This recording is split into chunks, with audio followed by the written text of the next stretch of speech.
Hello Amigos, welcome back to my channel. ఈరోజు బార్సిలోనాలో Japanese festival జరుగుతుంది. పోర్ట్వేల్ దగ్గర అనమాట ఇది. ఇక్కడ ఏం చేస్తారంటే జపనీస్లో ట్రెడిషనల్ థింగ్స్ ఉంటాయి కదా, అవన్నీ తెచ్చి ఈ స్టాల్స్ లాగా పెట్టేసి అమ్ముతూ ఉంటారనమాట. ఆ స్టాల్స్లో మా ఫ్రెండ్ కూడా ఒక స్టాల్ పెట్టింది, ఇన్వైట్ చేసింది రమ్మని చెప్పేసి. అందుకని వచ్చాను నేను. మా వాడు దాషి గారా, హాయ్ చెప్పు. దాషి ఇక్కడ హాయ్ చెప్పు. హాయ్ హాయ్ చెప్పు దాషి. అందుకని ఇప్పుడు వచ్చాము.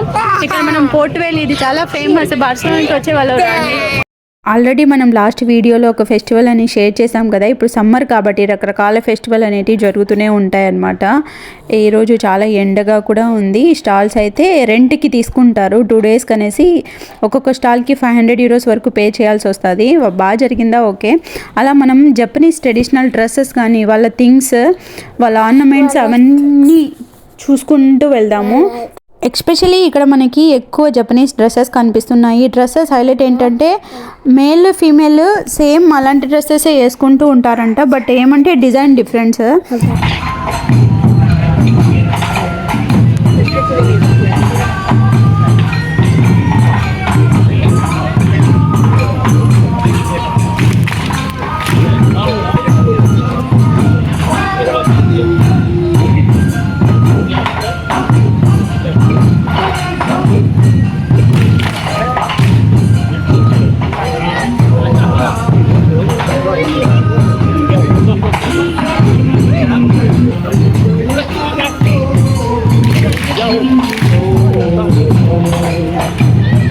ఇందాక మనం చూసిన డ్యాన్స్ వచ్చేసి జపనీస్ ట్రెడిషనల్ డ్యాన్స్ అనమాట. చాలా బాగుండే, అందరు ఇన్వాల్వ్ అయ్యి భలే చేశారనమాట దాన్ని.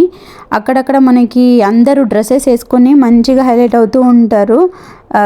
మేల్ ఫీమేల్ అనే డిఫరెన్సెస్ లేకుండా ఈ పోర్ట్వేల్ ఫ్రంట్ సైడ్ పెట్టారనమాట. ఇదైతే ఇది ఇయర్లీ ఒకసారి చేస్తూ ఉంటారంట.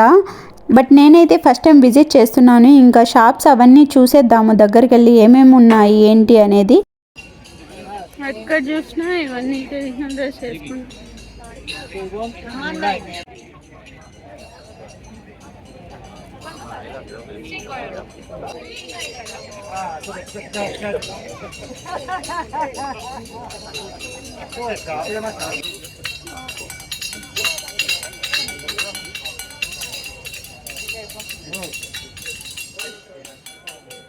ఇక్కడ స్పానిష్ పీపుల్ కూడా మంచిగా ఇంట్రెస్ట్ చూపిస్తున్నారనమాట జపనీస్ డ్రెస్సెస్ వేసుకోవడం, అలాగే కొనుక్కోవడం, వాళ్ళ థింగ్స్ అవన్నీ బాగానే ఇంట్రెస్టింగ్గా అనిపించింది నాకైతే. మనం మామూలుగా అయితే వేరే వేరే కంట్రీ థింగ్స్ ట్రెడిషనల్స్ మనకెందుకులే అని అనుకుంటాం. ఇక్కడ ఈయన అయితే వార్ కాస్ట్యూమ్స్ ఉంటాయి కదా, అలా వేసుకొని ఉన్నాడు. బాగుంది అది కూడా. ఆ తర్వాత ఇంకా ఫ్రెండ్ అన్నాను కదా, వాళ్ళ స్టాల్కి వచ్చాను. ఈ పోట్లీ బ్యాగ్ అయితే ఒక్కొక్కటి 40 euros అంట. 40 euros అంటే ఆల్మోస్ట్ 3K నుంచి 4K లోపు అనమాట. నేను అనుకున్నాను ఇది 500K వస్తుంది కదా ఇండియాలో, ఇంత కాస్ట్ ఏంటి అనుకున్నాను అనమాట. దాన్ని ఎగబడి కొంటున్నారు. ఆ బ్యాగ్ డిఫరెంట్గా ఉందని చెప్పేసి ఇంకా లోపలికి వచ్చి చూసినట్లయితే ఇవన్నీ చిన్న చిన్నవి క్యూట్గా భలే ఉన్నాయన్నమాట అవి కొన్ని. ఆ తర్వాత ఇలా ముందుకు వచ్చినప్పుడు ఇవన్నీ ఫుడ్ స్టాల్స్ అని చెప్పుకోవచ్చు. అక్కడ జపనీస్లో ఏవి ఫేమస్ ఐటమ్స్ ఉంటాయి కదా, ఒక షూషి తప్ప మిగతాటివన్నీ ఉన్నాయి ఇక్కడ. సో ఏమైనా ట్రై చేద్దామా అనిపించింది, కానీ కొందరి దగ్గర క్యూ ఉన్నారు. పైగా ఎందుకులే అబ్బా మనకి ఇవి సెట్ అవ్వలే అని చెప్పి ట్రై చేయలేదు మేము. నూడిల్స్ అంట టెంప్ట్ చేశాయి, బట్ ఎందుకులే అని డేర్ చేయలేదు. చూడండి ఎంత టెంప్టింగ్గా ఉందో. ఇంకా తర్వాత ఇంకా చాలానే అమ్ముతున్నారు. అలా ముందుకు వచ్చినప్పుడు నాకు ఈయనది భలే నచ్చింది. పొంగనాలు మనం వేసుకుంటాం కదా, పొంగనాలు దెబ్బ వేసేస్తున్నాడు, ఫాస్ట్గా తీస్తున్నాడు. ట్రయాంగిల్ షేప్లో చాలా బాగుంది కదా. అదేదో మనమైతే రౌండ్గా యూస్ చేస్తాం కదా చిన్నది. ఆ తర్వాత ఇంకా ఐస్ క్రీమ్స్ అని అలా చాలానే ఫుడ్ స్టాల్స్ అయితే చాలా పెట్టారు. అది బాగా నచ్చింది నాకు. ఇది 2 days జరగబోతుంది కాబట్టి ఇంకా అంతా సెటప్ ఉండే అనమాట. మేబీ వాళ్ళ ఫుడ్ని ఇంట్రడ్యూస్ చేసుకోవడానికి అలా పెట్టారు.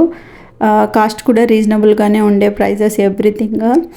ఆ తర్వాత ఇంకా మళ్ళీ మేము ఈ పోర్ట్వేల్కి అలా చూసుకుంటూ వాక్ చేసుకుంటూ వెళ్తున్నాం అనమాట. సో ఈ చాప్స్టిక్ అయితే ఎంత క్యూట్గా ఉన్నాయంటే అంత క్యూట్గా ఉన్నాయి. పిల్లలు చూసే అన్ని ఛానల్స్ ఉంటాయి కదా డిస్నీవి, అవన్నీ ఇమేజెస్ దాని మీద ఉన్నాయన్నమాట. క్యూట్గా ఉండే అవి కూడా.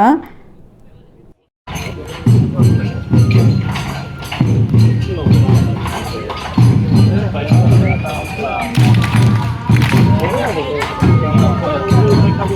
జపనీస్ ఫెస్టివల్ అయితే ఇంట్రెస్టింగ్గా చాలా బాగుండే. మీకు ఎలా అనిపించిందో కమెంట్లో షేర్ చేయడం అస్సలు మర్చిపోకండి. ఈ వీడియో కనుక మీకు నచ్చినైతే ప్లీజ్ లైక్, షేర్, సబ్స్క్రైబ్ చేయండి. Thanks for watching. Bye bye.